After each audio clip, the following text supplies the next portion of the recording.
இந்த அந்தகன் படம் வந்து 2019ல் மிகுந்த பெரிய போட்டிக்கு இடையில் இந்த படத்தை நான் வாங்கினேன். இங்கே இண்டஸ்ட்ரியில் இருக்கிற எல்லா டைரக்டர்ஸ், அதாவது முக்கியமான டைரக்டர்ஸ், ஆர்டிஸ்ட், ப்ரொடியூசர்ஸ் எல்லாமே இந்த படத்தை வாங்கணுன்னு ரொம்ப முயற்சி பண்ணாங்க. எனக்கு இந்த படம் ஏன் பண்ணணும்னு தோணுச்சுன்னா, அது ஒரு பேஸ்டான பியானோ ஆர்டிஸ்ட். பிரசாந்த் சின்ன வயசுலேருந்தே பியானோ ப்ராக்டிஸ் பண்ணவர். அது இல்லாமல் ட்ரினிட்டி காலேஜ் ஆஃப் மியூசிக் லண்டனில் 4th grade பாஸ் பண்ணவர். அதனால் அவருக்கு ஆப்டாக இருக்கும்னு நினச்சி இந்த படத்தை வாங்கணும்னு வாங்கினேன். நிறைய போட்டிகள். படத்தை வாங்கின பிற்பாடு 2 வருஷம் கொரோனா வந்தது. கொரோனாவில் சில இடர்பாடுகள் வந்தது. அதே மீறி நான் டைரக்ட் பண்ண ஆரம்பித்தேன். அதுக்கு ஒவ்வொரு கேரக்டருக்குமே ஆப்டான ஆர்டிஸ்ட் செலக்ட் பண்ணுன்றதில் தீவிரமாக இருந்தோம். குறிப்பாக இதில் வந்து ஒரு டாக்டர் கேரக்டர், அது வந்து வேறு யாரும் என்னால் திங்க் பண்ண முடியல. Director actor KS. ரவிக்குமார் அவர்களை தேர்வு செய்தோம். அவரும் பார்த்த உடனே ஒத்துக்கிட்டார், வந்து பண்ணார். இந்த படத்தில் அவருடைய பங்கு மிகப்பெரிய பங்கு. படத்தை வேறு லெவலுக்கு கொண்டு போகிற லெவலுக்கு அவருடைய பர்ஃபார்மன்ஸ். அதே மாதிரி இதில் வந்து பிரியானந்த் ரொம்ப ஒரு பியூட்டிஃபுல் கேர்ள். இந்த படத்தில் ரொம்ப அழகாக காமிச்சிருக்கோம். நீங்கள் பார்த்துருப்பீங்க, லண்டனில் அது நடந்து போகிற ஸ்டைலு, அது லுக்கு எல்லாமே ரொம்ப அழகாக இருக்கும். அப்புறம் சிம்ரன் ஒரு கேரக்டர், அது கொஞ்சம் நெகட்டிவ் கேரக்டர், ஆனாலும் அதை வந்து பயங்கரமாக பர்ஃபார்ம் பண்ணியிருக்கு. அதுக்கு இந்த படத்தில் பல அவார்ட்ஸ் வர்றதுக்கு வாய்ப்பு இருக்குது. அடுத்தது வனிதா விஜயகுமார். வனிதா விஜயகுமாருக்கு ஒரு நல்ல தீனி போடுற மாதிரி, நடிப்புக்கு தீனி போடுற மாதிரி ஒரு கேரக்டர், அதுவும் வந்து கலக்கிட்டு போயிடுச்சு. பின்னாடி சொல்லப்போனால் நம்ம ஒரு பழைய ஆக்டர் கேரக்டர், அதுக்கு வந்து கார்த்திக் முத்துராமன் அலைகழுவதில் கூட நடித்த காலத்துலேருந்து நல்ல நட்பு. அதனால் அவரும் இந்த படத்தில் நடிக்க ஒத்துக்கிட்டு வந்தார். காலையில் 8 மணிக்கெல்லாம் வந்துடுவார் லொக்கேஷனுக்கு. எல்லாருக்கும் ஆச்சரியமாக இருக்கும். அவருடைய கொடுத்த ஒத்துழைப்பு மிகப்பெரிய பங்களிப்பு. அவர் பழைய அந்த காலத்தில் ஆரம்ப காலத்தில் நடித்த கார்த்திகை இந்த படத்தில் பார்க்கலாம். அதே மாதிரி இவங்க சின்ன சின்ன கேரக்டர்ஸ் கூட நாங்கள் வந்து பெரிய ஆர்டிஸ்ட் போட்டோம். இப்போ ஆதேஷ் பாலா பார்த்தீங்கன்னா, அவர் வந்து ஹீரோவாக நடிக்கிறார். இருந்தாலும் நான் கூட்டத்துக்காக வந்து அந்த படத்தில் நடித்தார். மோகன் வைத்தியா, பூவையார், செம்மலர்னு ஒரு கேரக்டர். பூவையார் அந்த படத்தில் கலக்கியிருப்பான். அப்புறம் சமுத்திரகனி, அவர் ரொம்ப பிஸியஸ்ட் ஆர்டிஸ்ட்டு, இருந்தாலும் நான் கேட்டதுக்காக வந்து இந்த படத்தில் பண்ணார். எங்களுக்கு நிறைய டேட்ஸ் ஒதுக்கி கொடுத்து பண்ணார். யோகி பாபு, அவர் வந்து இப்போது டே கணக்கில் விட்டு அவர் கணக்கில் ஒர்க் பண்ணுற ஒரு ஆர்டிஸ்ட். அவருடைய ஒத்துழைப்பும் மிகப்பெரிய ஒத்துழைப்பு. இந்த படத்தில் பிரமாதமாக பண்ணியிருக்காரு. அவருடைய சிஸ்டராக ஊர்வசி என் கூட வந்து 2 படம் ஹீரோயினாக பண்ணுச்சு. பிரசாந்த் கூட மன்னமான் நான் தயாரித்த படத்தில் நடித்தது. இந்த படத்தில் அதனுடைய அந்த ஒரிஜினல் ஹிந்தியில் இருந்த கேரக்டருக்கு பதிலாக இந்த கேரக்டர் பண்ணியிருக்கு. ஆனால் இதனுடைய ஆக்டிங் வந்து ஒரு ஃபென்டாஸ்டிக் பர்ஃபார்மன்ஸ். அவங்க காம்பினேஷன் ஹீரோ கூட, ரவிக்குமார் சார் கூட, யோகி பாபு கூட, சமுத்திரகனி கூடலாம் எக்ஸ்ட்ராடினரி பர்ஃபார்மன்ஸ். இதில் வந்து ரவி யாதவ் கேமரா, அவர் ஏற்கனவே பிரசாந்த் கூட 2 படம் ஒர்க் பண்ணியிருக்கார். செம்பருத்தி, அப்புறம் காதல் கவிதை. லண்டனில் செட்டில் ஆகிட்டார். இருந்தாலும் நாங்கள் இந்த படத்தில் ஒரு ஸ்பெஷல் கேமரா வேணுங்கிறதுனால அவரை வச்சு இந்த படத்தில் பண்ணுறதுக்காக பாம்பேலேருந்து வர வச்சோம். அவரும் வந்து எங்களுக்காக கூட இருந்து இந்த படத்தை ஒர்க் பண்ணார். அப்புறம் செந்தில் ராகவன் ஆர்ட் டைரக்டர்.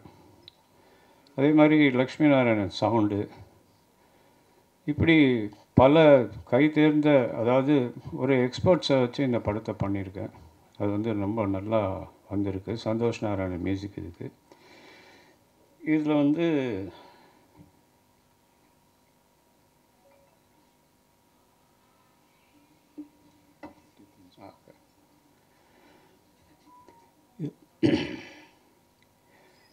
வந்து நிறைய விஷயங்கள் நாங்கள் வந்து இந்தியில் இல்லாத விஷயத்த வித்தியாசமாக பண்ண வச்சுருக்கோம். இந்த படம் வந்து பார்க்கும்போது ரொம்ப என்கரேஜிங்காக இருக்கும். இதனுடைய எண்டு வந்து ஒரு டிபேட்டபிள் கிளைமேக்ஸ். இந்த டிபேட்டபிள் கிளைமேக்ஸை நம்ம வந்து எப்படி, இது என்ன நடந்தது, இது இப்படி இருக்குமா அப்படி இருக்குமான்னு யோசனை பண்ணுறவங்க 2வது முறை பார்க்குற மாதிரியான ஒரு படம். ஹிந்தியில் பார்த்தவங்களுக்கு இது வந்து அதுக்கும் இதுக்கும் எந்த சம்மந்தம் இருக்காது. கதையில் எந்த மாற்றமும் இல்லைனாலும் நாங்கள் நிறைய விஷயங்கள் இதில் வந்து ஹைலைட் பண்ணியிருக்கோம். இது பிரசாந்துக்கு 50வது படம்ங்கிறதுனால ஸ்பெஷலாக இதில் வந்து நிறைய விஷயங்கள் பண்ணியிருக்கோம். இதை வந்து ஆகஸ்ட் மாதம் ரிலீஸ் பண்ணுறதுக்கு நாங்கள் அறிவிச்சிருந்தோம். அதே மாதிரி ஆகஸ்ட் ரிலீஸ் ஆகும். நீங்கள் அனைவரும் வந்து எங்களோடு இருந்து இந்த நேரத்தை செலவழித்ததுக்காக நன்றி தெரிவிச்சுக்கிறேன். இங்கே என்னை அழைப்பு ஏற்று வந்திருக்கும் என்னுடைய சக நடிகர்கள், டெக்னீஷியன்ஸ் எல்லாருக்குமே எனக்கு நன்றி தெரிவிச்சுக்கிறேன். Thank you very much. அடுத்ததாக நடிகர், தயாரிப்பாளர், இயக்குனர் திரு கே.எஸ். ரவிக்குமார் அவர்கள். உனக்கு மட்டும் வச்சுருக்காத மைக்கு, யாரும் வந்து மாற்றக்கூடாதுன்னு. அனைவருக்கும் வணக்கம். மீடியா பத்திரிகை நண்பர்களுக்கு உணவு சாப்பிட்ருப்பாங்க, நான் சாப்பிடல, அதனால தான் முதல்ல பேசுகிறேன். ரொம்ப சந்தோஷமான ஒரு நிகழ்வு. எனக்கு வந்து தியாகராஜன் சாரை வந்து பல வருஷமாக, அதாவது நான் காலேஜ் டேஸ்லேருந்து பார்த்துட்ருக்கேன். அதுக்கப்புறம் நான் ஒரு எக்ஸ்போர்ட்டர் ஆனேன். அதுக்கப்புறம் அவர் ஒரு எக்ஸ்போர்ட்டர் அப்படின்றது தெரிஞ்சு எனக்கு அவர் மேலே ஒரு ஈடுபாடு இருந்தது. அதுக்கப்புறம் நிறைய முறைகள் வந்து அவருடைய படங்களை நான் பார்த்துருக்கேன், நடித்து, அப்புறம் தயாரித்து. அது மாதிரி என்னுடைய படங்கள்லாம் அவர் பார்த்துருப்பார். அப்படி தான் பழக்கம் இருந்தது தவிர நேரடி பழக்கங்கள்லாம் ஏதாவது ஃபங்க்ஷனில் பார்த்தா ஹலோ ஹாய் அப்படின்றது தான் இருந்தது. பட் இந்த படத்தில் வந்து என்னை கூப்பிட்டோன்னா, சரி சார் அந்த படம் பார்க்கலாமான்னா, நான் அதுக்கப்புறமா அப்புறம் தான் பார்த்தேன் அந்த படம், என்னை ஃபிக்ஸ் பண்ணதுக்கப்புறம். ரொம்ப பிரமாதமான படம். அது ரொம்ப சாதாரணமாக எடுத்தாவே அந்த படம் ஒரு ஹிட் ஆகக்கூடிய ஒரு படம். ஆனால் மெனக்கட்டு அது வந்து அந்த படத்துக்காக உழைத்த உழைப்பு, செய்த செலவு, ஆர்டிஸ்ட்டு, கொஞ்சம் வெயிட் பண்ணுப்பா, கூப்பிட்றேன். நிறைய, அதாவது எதுலேயுமே காம்ப்ரமைஸ் ஆகாமல், எந்த சின்ன சின்ன ரோலுக்கு கூட நல்ல பெரிய ஆர்டிஸ்ட்டு, டெக்னீஷியன்ஸ் எல்லாம், ரவி யாதவ் சாரெல்லாம் வந்து பாம்பேலேருந்து வர வச்சு ஒவ்வொரு ஷாட்டும் அப்படியே லட்டு மாதிரி இருந்தது அவருடைய ஷாட்ஸ் எல்லாம். அங்கே மானிட்டரில் பார்க்கும்போதே, மானிட்டர் கூட நாங்கள்லாம் வந்து முதல்லலாம் நாங்கள் மானிட்டரை பார்த்தது கிடையாது. அதுக்கப்புறமா வந்து இப்போ மானிட்டர் இந்த சைஸ் இருக்குன்னா, அவர் இவ்வளோ பெரிய சைஸு மானிட்டர். அந்த தியாகராஜன் சார் அவர் உட்காந்து ஒரு பாஸ் மாதிரி, எப்பா அந்த மானிட்டரில் பார்க்கும்போது ஷார்ட்ஸை பற்றி தெரிஞ்சுது ஃபுல்லாக, அவருடைய இன்வால்மெண்ட்டு. ஸோ நடித்த நடிகர்கள், நடிகைகள் எல்லாருக்குமே வந்து என்னுடைய மனப்பூர்வமான வாழ்த்துக்கள். பிரசாந்துக்கு வந்து இது 50வது படம்ன்றது எனக்கு இங்கே வந்ததுக்கப்புறம் தான் தெரியும். 100ஐ தொட வேண்டும் பிரசாந்த். கண்டிப்பாக அவர் தொடுவார்.